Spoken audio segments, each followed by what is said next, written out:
আপনাদের স্বাগত জানাই। আমি আমার রাজনৈতিক আলোচনা শুনবার জন্য। বাংলাদেশের রাজনীতি একসময় ছিল আদর্শ, মতবাদ আর সংগ্রামের।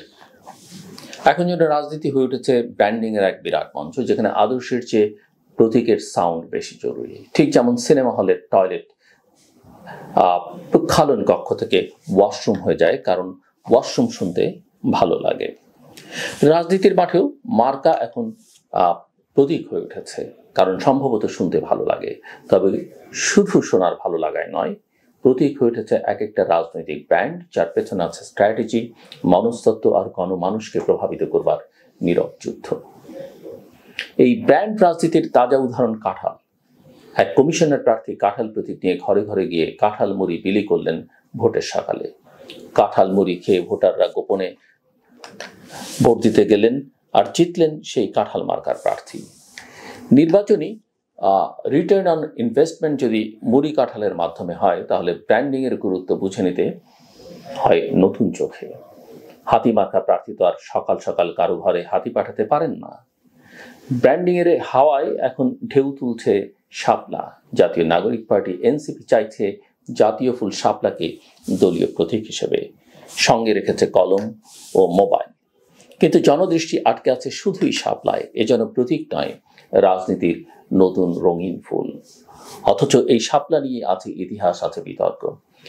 একসময় মাহমুদুর রহমান মান্নান নাগরিক ঐক্য শাপলা চেয়েছিল, কিন্তু পায়নি। এখন এনসিপি চাইছে, তাই জোর আলোচনা। কেউ বলছেন এটা বিজেপির পদ্মফুল মার্কার অনুসরণ, কেউ বলছেন শাপলা তো জাতীয় ফুল, কেন নয়। বলা বাহুল্য, প্রতীকের এই লড়াই শুধু বাংলাদেশেই নয়, বিশ্বজুড়ে এক ধরনের পলিটিক্যাল ইকোনমি তৈরি করেছে। যুক্তরাষ্ট্রের রিপাবলিকানদের প্রতীক হাতি, ডেমোক্রেটদের গাধা। ইতিহাসের মজা হলো দুটোই এসেছে ব্যঙ্গচিত্র থেকে। এখন এই দুই প্রাণী বোঝা টানে, কিন্তু একসঙ্গে নির্বাচনও টানে। ভারতে প্রতীক নিয়ে বিতর্ক নেই বললেই চলে। পদ্ম, পাঞ্জা, কাস্তে, জোড়াফুল সবই রাজনৈতিক চেতনার ব্র্যান্ড হয়ে গেছে। বাংলাদেশের বাস্তবতায় প্রতীকের ব্র্যান্ডিং অনেকটা ফেসবুকের প্রোফাইল পিকচারের মতো। যতটা না বাস্তব, তার চেয়ে বেশি ইমেজ নির্মাণ। কেউ শাপলার পেছনে ছুটছে, কেউ কাঁঠালের দিকে তাকিয়ে আছে, কেউ আবার প্রতীক পেয়েই খুশি, কারণ সেটার সঙ্গে জুড়ে দেওয়া যায় গল্প। যেমন বন্দুক মার্কা প্রার্থীকে যখন প্রশ্ন করা হয় বন্দুকটা এক নলা না দু নলা, তখন সে বুঝে যায় প্রতীকের পেছনেও আছে তত্ত্ব, টেস্ট, ট্র্যাক। আসলে বাংলাদেশের রাজনীতি এখন ব্র্যান্ড মার্কেটিং এর এক গ্ল্যামারাস খেলা। গণতন্ত্র এখানে অনেকটা আইটেম সঙ্গের মতো, শিরোনামে থাকে কিন্তু গল্পে কম প্রভাব ফেলে। নির্বাচন কমিশনে নিবন্ধনের জন্য 147টি রাজনৈতিক দলের আবেদন পড়ে গেছে, কিন্তু বেশিরভাগ দলের কেন্দ্রীয় কার্যালয় আদতে বাসা, রেস্তোরাঁ বা বন্ধ দোকান। কেউ বলছেন অফিস সংস্কারে, কেউ বলছেন এখনো গোছানো হয়নি। ভোটের মাঠে ঝড় তুলবে যেসব দল, তাদের চিহ্ন মেলে না বাস্তবে, শুধু পোস্টারে বা ফর্মে। একটি দলের অফিস, একটি অ্যাম্বুলেন্স পার্কিং দেখে বোঝা যায় নেতা এসছেন। আরেকটি দলের প্রধান কার্যালয় এখন দুকক্ষের বাসায়, যেখানে পাশের রুমে থাকে ছেলে আর পুত্রবধূ। অনেকে রাজনৈতিক দলে নাম লেখালো এখনো জানেন না তাদের কমিটিতে কজন সদস্য, মহাসচিব কে, কিংবা দলীয় প্রতীক কি চাইছে তারা। তবুও সকলেই নিবন্ধন চায়, কারণ হয়তো মার্কা পেলে একদিন বিক্রি করা যাবে, অথবা শাপলা পেলে অন্তত চিংড়ি দিয়ে তরকারি রান্না করা যাবে। কেউ আবার এক ফ্ল্যাটের ভাড়া করা রুমে ব্যানার ঝুলিয়ে দলের অফিস চালাচ্ছেন। কেউ রেস্টুরেন্টের পাশে বসেই রাজনীতির স্বপ্ন আঁকছেন। কেউ বলছেন এখন তো এনজিওর যুগ গেছে, রাজনীতির যুগ এসছে। রাজনৈতিক দল খোলার হিড়িক পড়ে গেছে, যেমন এক সময় পড়েছিল এনজিও খোলার। অনেকটা একটা দল খুলে ফেলি ভাবনায় যারা রাজনৈতিক দল গঠন করছেন, তারা আসলে ভোটের বাজারে নিজস্ব ব্র্যান্ডিং গড়ে তুলতে চাইছেন। বড় দলের বাইরেও আছে বেকারদের জন্য পার্টি, ইনসাফ পার্টি, পাঠা পার্টি, আজাদি পার্টি, শান্তির পার্টি। যেন নাম শুনেই বোঝা যায় সবাই কারো না কারো দাবি আদায়ের ছলে ভোট টামের খেলায় নেমেছে।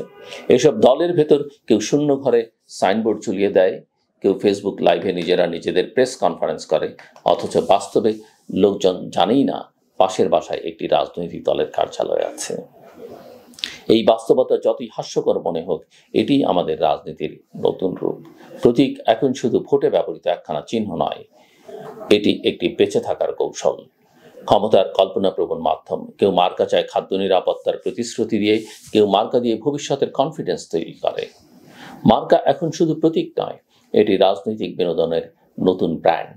এটি এমন এক চাবিকাঠি যার মাধ্যমে অনেকেই ঢুকতে চান রাজনীতির ফ্ল্যাটে, যদিও সেই ফ্ল্যাটে এখন জানালা নেই। মার্কা ছাড়া দল এখনো দল হয়ে ওঠে না, আর প্রতীক পেলে যেন জার্সি পেয়ে যায় খেলোয়াড়, কিন্তু মাঠ কোথায় সেটি এখন সবচেয়ে বড় প্রশ্ন। নির্বাচনের দামামা বাড়ছে, শাপলা, কাঁঠাল, কলম, মোবাইল, বন্দুক সব ব্র্যান্ডিং প্রস্তুত। তবে একটা সতর্কতা থেকেই যায়, মার্কা দিয়ে শুরু হলেও শেষটা যেন শুধু প্রতীকে না আটকে যায়। আদর্শ, কার্যক্রম আর গণসংযোগী শেষ পর্যন্ত টিকে থাকে। মার্কা তো বদলাতেও পারে, কিন্তু একবার যদি জনগণের মধ্যে বিশ্বাসের প্রতীক হয়ে উঠতে পারেন, তাহলে সেটাই হবে রাজনীতির আসল ব্র্যান্ড। এখন দেখা যাক কে কতটা সফল হন এই মার্কা যুদ্ধে। সত্যি কি প্রতীকী সব, নাকি মানুষ খুঁজছে নতুন নেতৃত্ব, ভিন্ন কণ্ঠস্বর আর বিকল্প রাজনৈতিক সংস্কৃতি? এই প্রশ্নের উত্তর সময় দেবে। তবে শাপলার কাঁঠাল আপাতত টক অব দ্য টাউন। শেষ করবার আগে বলি, সিগন্যাল মেনে চলুন, নিজের জীবনটাকে বাঁচাতে সাহায্য করুন। যারা বাইক চালাচ্ছেন, মোটর বাইক, হেলমেট পরুন। যারা গাড়িতে বসে আছেন, সিট বেল্ট বাঁধুন। জীবনটা মূল্যবান, আপনার জন্যে, আপনার সন্তানদের জন্য, পরিবারের জন্য। কাজেই সড়ক পথে চলাচলের সময় নিয়মগুলো মেনে চলুন। আমার কথা শুনবার জন্য আপনাদের অসংখ্য ধন্যবাদ। আপনাদের সবার জন্য শুভকামনা।